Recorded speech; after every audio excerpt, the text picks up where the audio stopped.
So if we always train our mind to attain this state of one, when your mind dwells on one object without moving away, it's one pointed attention, one pointedness of mind, and that is called jhana. Jhana, the first jhana, second jhana, third jhana, fourth jhana.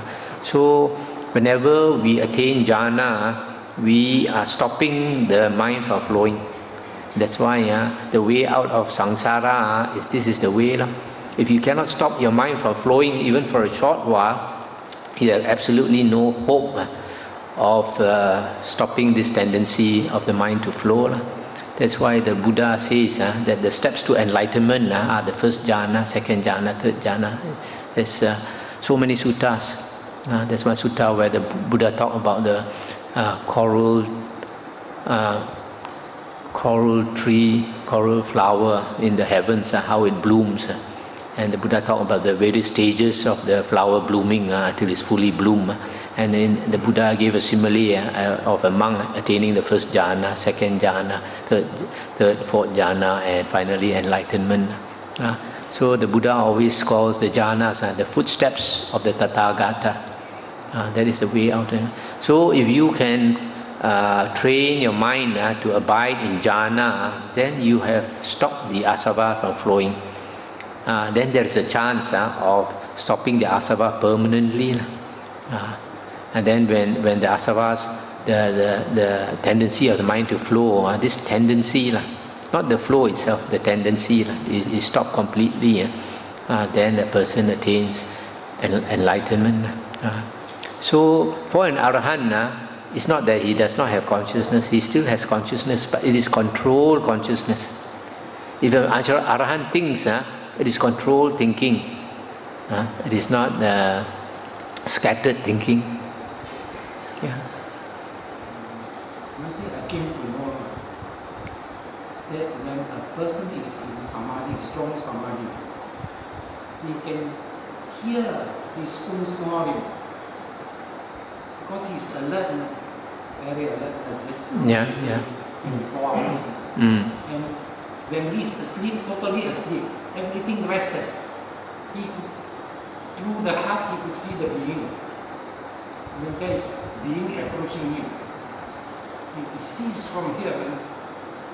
I came to know this nature. And the person is in strong samadhi. And usually, the knowing by knowing, before a person starts to talk, he knows what he's going to talk. Yeah, but these states quite unusual. Only thing is some of the states we cannot trust completely. There's some people in certain states they can see heaven, they can see hell and all that. But sometimes it turns out to be imagination. So we can only trust the mind when person is fully enlightened. So we have to be very careful. In the Hindu tradition, once a person attains like jhana, the mind becomes bright. He's supposed to go into seclusion for another 12 years. Sometimes a person, once you attain something, you're too eager to go and teach and all these things, you cannot make progress. So, any other thing?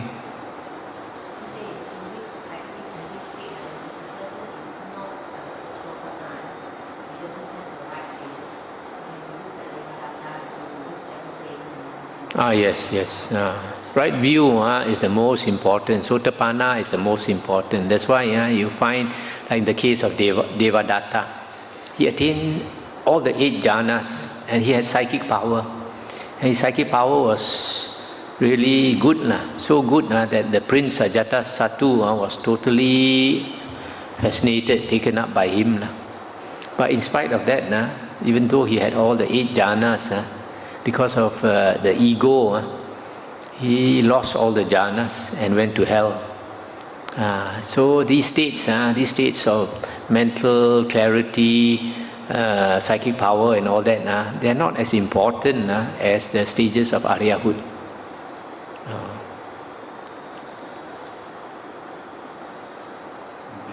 Can you explain the stages of the Aryahood? Stages of the Aryahood, sometimes the books, the Buddha says there are 8 types of Aryans. In fact, there's a sutta where the Buddha says there are only 9 types of beings in the world. Only 9 types of beings in the world. The first one is a Putujana. That means an ordinary being, one who is still in the round of rebirths. And this includes the hell beings, the animals, the ghosts, and most human beings and most devas. So the first is this Putuja, ordinary beings. Then higher than, above that are the 8 Aryan stages. The lowest is the first path attainer. First path attainer. A person attains the first path by entering the stream. And you enter the stream when you get right view. And the way to get right view is to listen to the Buddha's Dhamma. When you listen to the Buddha's Dhamma and you understand the Dhamma, basically the 4 noble truths, and you understand that the world is impermanent, and because of that it is unsatisfactory. There's no security in whatever rebirth realm you go to. Even if you go to the heavens, you're there for millions and millions of years, still you have to die. And when the Deva dies, he will think, why is my life so short? Because time is relative, there's no such, there's no thing absolute. So that's why learning the suttas, hearing the Dhamma is extremely important, because that is the way to attaining the first stage of Aryahood. And then according to the suttas, once you attain the first path, it takes some time before it turns to fruit. The fruit is Sotapanna. First fruit, Arya, is called a Sotapanna. So a person listens to the Dhamma and understands, so he attains stream entry, he becomes a first path attainer. That's already an Arya. Okay, that's already an Arya. But it takes some time before it turns to fruit. When it turns to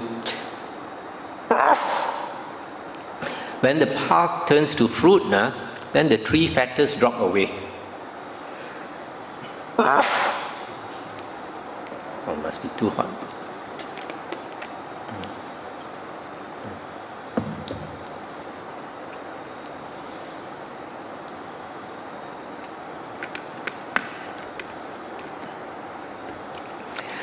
When the 3 factors drop away, the 3 factors, the first one is Sakaya Ditti. Sakaya Ditti is identity view. If a person has identity view, then he thinks that the body and the mind is the self. He associates the body and the mind completely with the self. That means he thinks that this body or this mind is I, or is mine, belongs to me, or I am inside the body and mind, or the body and mind is inside me. This body and mind are the 5 aggregates. Body, feeling, perception, volition and consciousness. The last 4 is actually the mind. Okay. So if a person has eliminated this Sakaya Ditti, then he sees that the body and the mind are ever changing, impermanent. So he sees that this body and the mind is not the self, but he still has the self somewhere. He still has the self. Only the Arahant has no self. So once a person has become Sotapanna, and this path must turn to fruit within that lifetime. At the latest, according to Samyutta Nikaya 25.1, the latest when he dies, the path person will become a fruit. But this is unlike the Abhidhamma. In the Abhidhamma teachings, they say when you attain the path, immediately it becomes fruit, but not in the sutta. So once a person becomes a Sotapanna, he has 7 more existences left in the cycle rebirths, maximum 7. So after 7 lifetimes, he must enter Nibbana. So you see, it's so important to attain stream entry. Once you attain stream entry, you are secure already. You book a place in Nibbana already. It's only a matter of time. Also, the other characteristic of an Arya is that you will never be reborn into the woeful planes. You will never be reborn as a ghost or an animal or in hell. But if you have not attained the stream entry, even you attain psychic power like Devata, still can go to hell. That's why extremely important to study the Dhamma. So that is the Sotapanna.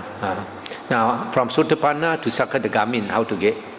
The difference between the two, Sotapanna and Sakadagamin. Sakadagamin is the second fruit Arya.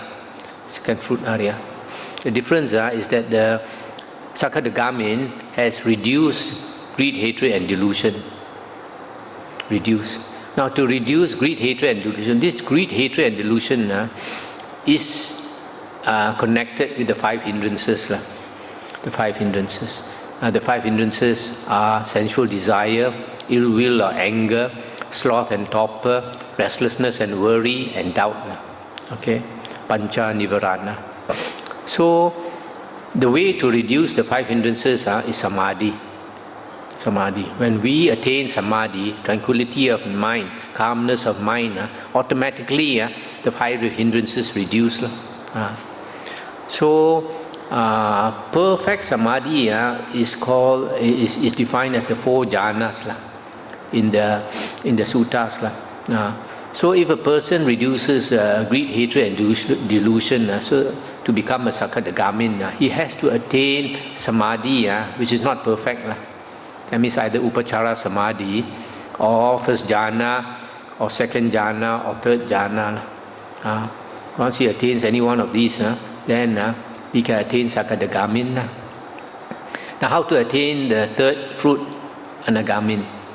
Anagamin, according to the Buddha, in the Majjhima Nikaya, you have to have the 4 jhanas. If you have the 4 jhanas, the Buddha says that the mind becomes very clear, so clear that it emits light. Emits light. The whole body, a person with a psychic eye will be able to see the whole body is bright. And then the Buddha says when a person attains the 4th jhana, he understands everything becomes clear to him. The mind is so bright that everything becomes clear to him. He can understand. So such a person with 4 jhanas, when they listen to a relevant sutta, for example, the Anatta Lakkhana Sutta, the Buddha's earliest 5 disciples, they listen to the Anatta Lakkhana Sutta and they attain arahanthood. So you must have the condition of the 4 jhanas where the mind is so bright and everything is easy to understand. Then with listening of the Dhamma, that listening of the Dhamma is the vipassana part. The samatha part is the samadhi. Attaining the jhanas is samatha. And then listening to the suttas is the vipassana, because vipassana means contemplation. Once you listen to the Dhamma, the mind contemplates, digests it immediately. The mind is the fastest. There's nothing faster than the mind in the whole world. Nothing faster than the mind. So once you hear the Dhamma, immediately it digests. And that is that contemplation, that vipassana. That's why you find the earliest disciples of the Buddha went to these external ascetics who had already the 4 jhanas. And then sometimes even just spoke one sutta to them, like the Jatilas. There were 1,000 matted hair ascetics. The Buddha impressed them so much that they shaved off their hair and became followers of the Buddha. And then after that, the Buddha taught them only one sutta. Just hearing one sutta, all 1,000 became arahants. So you see how important the 4 jhanas are. So the condition for the Anagamin and Arahant is 4 jhanas. Once they have the 4 jhanas, then if they listen enough of the suttas, they will automatically become Arahant.